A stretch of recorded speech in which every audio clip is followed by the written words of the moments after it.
Se você percebeu que sua dor piorou depois que você ficou triste, magoado ou se aborreceu com alguém da sua família, assista esse vídeo até o final para você entender o que pode estar acontecendo. Eu sou o Dr. Haroldo Almeida, médico da dor e nutrólogo, e vou te ajudar a viver melhor.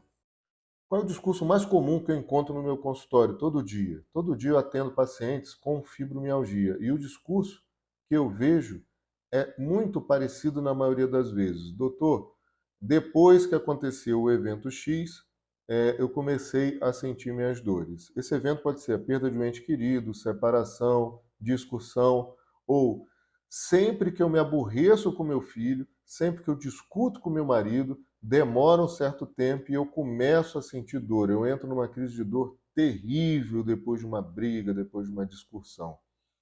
Isso é um outro discurso que acontece com muita facilidade. Por que isso daí pode estar acontecendo? A fibromialgia é uma doença que tem características próprias. Ela não é do jeito que eu quero que seja, não é do jeito que você quer que seja, ela é do jeito que ela é. E ela cria muita confusão de interpretação porque as pessoas não compreendem como ela funciona e por que ela é desse jeito. Eu já expliquei em outros vídeos, e eu vou falar de novo, que as vias aferentes de dor passam por uma parte do cérebro chamada sistema límbico. Essa parte cuida das emoções das pessoas. E essas emoções, elas têm uma imensa capacidade de modular essa dor para mais ou para menos. Isso cria muita confusão. Uma vez eu conversei com um colega e ele disse assim para mim, falou, Haroldo, essa fibromialgia não existe. Tá? Porque se você levar essa mulher que está com fibromialgia para Paris, dar uma bolsa da Chanel para ela, debaixo da Torre Eiffel, eu duvido que ela sinta dor. E aí eu tive que falar para ele, eu falei, você tem razão. Esse momento ela pode estar extremamente feliz e essa felicidade também vai modular para menos a dor dela. Mas quando ela voltar para o ambiente que ela está acostumada, essa dor provavelmente irá voltar, porque a doença não vai desaparecer, porque ela foi para Paris e ganhou uma bolsa da Chanel, entendeu? Então, isso é um efeito que pode acontecer e é um discurso muito comum também no consultório o paciente se queixar dos familiares que não estão acreditando no problema que ela tem por conta dessas nuances de tem hora que ela está com muita dor e hora que ela está com pouca dor. E aí começa aquela historinha super desagradável do paciente fibromialgico escutar, que é aquela história, sua dor é psicológica, você está com dor porque você quer. Cara, não existe esse negócio de dor psicológica. Ou você está com dor, ou você está sem dor, tá? Então, esse tabu tem que ser quebrado. Se o paciente, a dor, ela não precisa, hoje a gente sabe que ela não precisa ter uma alteração física para sentir dor. Isso é dizer o óbvio, né, cara? O adolescente, ele termina com a namorada, sente dor no peito, entendeu? Quando você sente uma amargura, um negócio, parece que você sente uma dor, entendeu? E você não tem lesão tecidual nenhuma para sentir essa dor, né? Então a dor tem vários mecanismos para acontecer. Num próximo vídeo a gente vai conversar sobre esses mecanismos que podem gerar a dor. Se isso está acontecendo com você, de ter com alterações emocionais, você aumentar a sua dor, você pode ser realmente um portador de fibromialgia. Não é esse o único sintoma que existe na doença, existem outros sintomas que têm que ser vistos com muita calma, com muito cuidado, mas isso daí é um dos sintomas principais dessa doença. E como é que a gente pode lidar com as emoções? Até que ponto isso daí pode interferir? A minha experiência, isso daí eu não li em livro nenhum. Isso faz parte da minha vivência em atendimento de fibromialgia. E por que eu atendo tantos pacientes com fibromialgia? Começou pelo meu interesse pessoal, que a pessoa que eu mais amo tem fibromialgia e eu cuido dela intensamente e eu não quero ver o sofrimento dela. E depois que eu percebi o sofrimento dela, não tem como você não ter empatia pelas pessoas que estão passando pelo mesmo problema. E acabei me dedicando muito para estudar essa doença, para ter um resultado melhor. Mas eu esbarrava sempre no mesmo problema. Qual era o problema? As emoções do paciente. E o que são essas emoções? Essas emoções são frutos, na verdade, de conceitos que a pessoa tem sobre a vida, sobre o que ela acha que é certo a vida, né?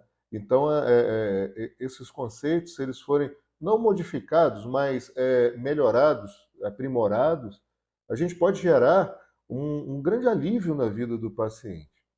E quais são esses conceitos que atrapalham o paciente? Eu identifiquei 3 formas de pensar que pode realmente atrapalhar muito a vida do paciente fibromialgico. Uma delas é o paciente que se sente vítima de tudo. Tudo que acontece, acontece para magoá-lo, para feri-lo. Se saiu a chuva, só choveu porque eu queria sair hoje. Porque acontece alguma coisa errada, as pessoas estão me perseguindo, o mundo me persegue, o mundo está me devendo alguma coisa, vocês têm que me pagar isso daí, porque eu sou uma vítima, eu preciso, ninguém vê minha necessidade. Esse tipo de discurso vitimista, né, de que tudo é ruim, a minha doença ela só pode piorar, ela não pode melhorar, eu não tenho direito à felicidade. Esse tipo de pensamento vitimista coloca a pessoa numa esfera, vamos dizer, de vibração, mas de sintonia de pensamento, que realmente não estimula a produção de neurotransmissores que ele precisa para combater a dor. Então ele acaba piorando a situação dele com essa questão do vitimismo. Tá? Uma outra forma de pensar que atrapalha muito o tratamento é aquele paciente que ele não se sente vítima, mas ele tem uma coisa pior, ou tão ruim quanto. Ele tem aquele desejo no coração de ajudar, ele quer ajudar as pessoas de qualquer jeito. Ele vai ao limite da energia dele ajudando as pessoas, porque é óbvio, ajudar os outros não há nada de errado, é muito bom, é muito salutar ajudar as pessoas. Eu separo também um tempo da minha vida para ajudar algumas pessoas, mas você tem que ir até o limite que suas energias proporcionem. O grande problema desse outro grupo de pacientes é que eles não conseguem dizer não, e eles vão acumulando problemas que não são deles na maioria das vezes, que eles não têm relação, mas eles se sentem responsáveis quando alguém vem e conta o problema para eles. Geralmente são pessoas, eles são excelentes ouvintes, que todo mundo chega para eles e fala alguma coisa e conta algum problema, mas eles vão acumulando tarefas, acumulando responsabilidades de quem não fez absolutamente nada para resolver o seu problema, mas ele se acha no direito, na obrigação, na realidade, de resolver o problema daquela pessoa que chega até ela com aquilo dali. Esse paciente que não sabe dizer não, ele se sobrecarrega, ele se esgota energeticamente e desenvolve a doença, desenvolve a fibromialgia, ou piora do seu quadro de fibromialgia. Então é importante entender que esse grupo ele precisa de um remédio, o remédio se chama não. Ele tem que dizer não para as coisas. Não é para aceitar todo o problema, não é para resolver o problema da vida inteira. Você não tem relação com isso. É difícil às vezes a pessoa entender que ele não é obrigado a salvar o mundo e que cada um tem que cuidar dos seus problemas. Esse paciente não consegue entender isso. Isso vem da infância, tem uma explicação sobre isso daí, que a gente vai falar com mais profundidade no nosso curso Dominando a Fibromialgia. Tá? Mas é um outro assunto isso daí, eu vou botar o link aqui abaixo, quem tiver interesse depois dá uma olhadinha nisso daí. Tá? E um terceiro tipo, esse terceiro tipo, eu juro para vocês que eu tenho muita dificuldade de tratar, porque ele consegue, rapaz, anular o tratamento. Por mais que você faça um esforço para tratar esse paciente, ele consegue anular. E geralmente é o paciente que ele é tão irredutível no que ele pensa que ele, na maioria das vezes, não quer nem ouvir o que você tem a dizer e não quer fazer, não quer contribuir, não quer se modificar para melhorar. Mas quando ele aceita a modificação, quando ele tem humildade para aceitar que precisa mudar a forma dele de pensar, a gente chega ao tratamento correto e consegue melhorar bastante a vida desse paciente. Que paciente é esse? É aquele que senta no meu consultório e fala assim: o problema da minha casa não sou eu, não, doutor. O problema da minha casa é meu marido. Meu marido é que é assim, assim, assado. É meu filho que não me obedece, não faz o que eu quero que ele faça. É minha vizinha, minha irmã que não é do jeito que eu quero. É fulano que não é do jeito que eu quero e tal. Que eles têm que ser desse jeito, assim, assim, assado. E eles não são, eles não fazem o que eu estou determinando e tal. E esse discurso vai se alongando. E geralmente eu pergunto para o paciente: se seu marido melhorasse, acha que sua dor ia embora? Ah, com certeza, doutor. Minha dor ia embora na mesma hora se esse paciente melhorasse. Só que qual o grande problema desse tipo de pensamento? É que a pessoa quer uma coisa impossível. O que ele quer? Quer mudar o outro. E ele gasta a energia da vida dele tentando modificar o outro. Eu pergunto para vocês: alguém aqui já conseguiu modificar alguém? A gente só se modifica quando quer. E é uma dificuldade para o paciente entender isso daí, que as pessoas são como são, ele não aceita isso daí, ele quer mudar a pessoa de qualquer jeito. Então ele gasta muita energia, não consegue mudar, o resultado disso o que que é? Raiva e frustração. Eu não falei que os sentimentos negativos pioram a dor? Então esse é o paciente que vai indo bem no tratamento, quando chega um mês depois, tem um evento que discute com o marido, com o filho, ou com algum familiar, ou tem alguma situação que quer provar para a pessoa alguma coisa, algum ponto de vista, não consegue, se frustra, fica com raiva, piora do quadro.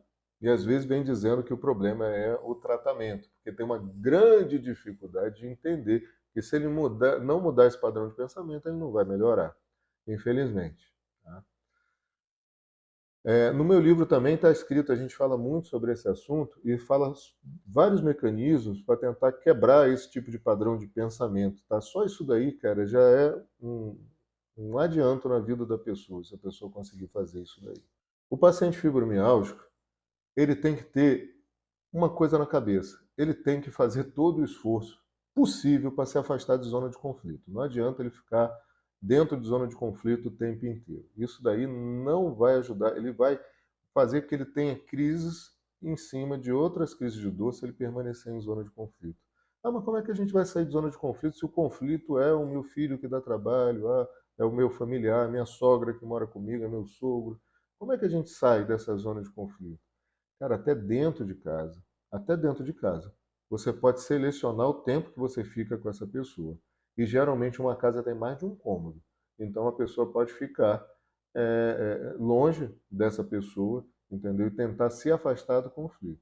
O que acontece é que na maioria das vezes a gente se sente indignado e quer entrar no conflito. Mas por fibromialgico ele não ganha absolutamente nada quando ele faz isso.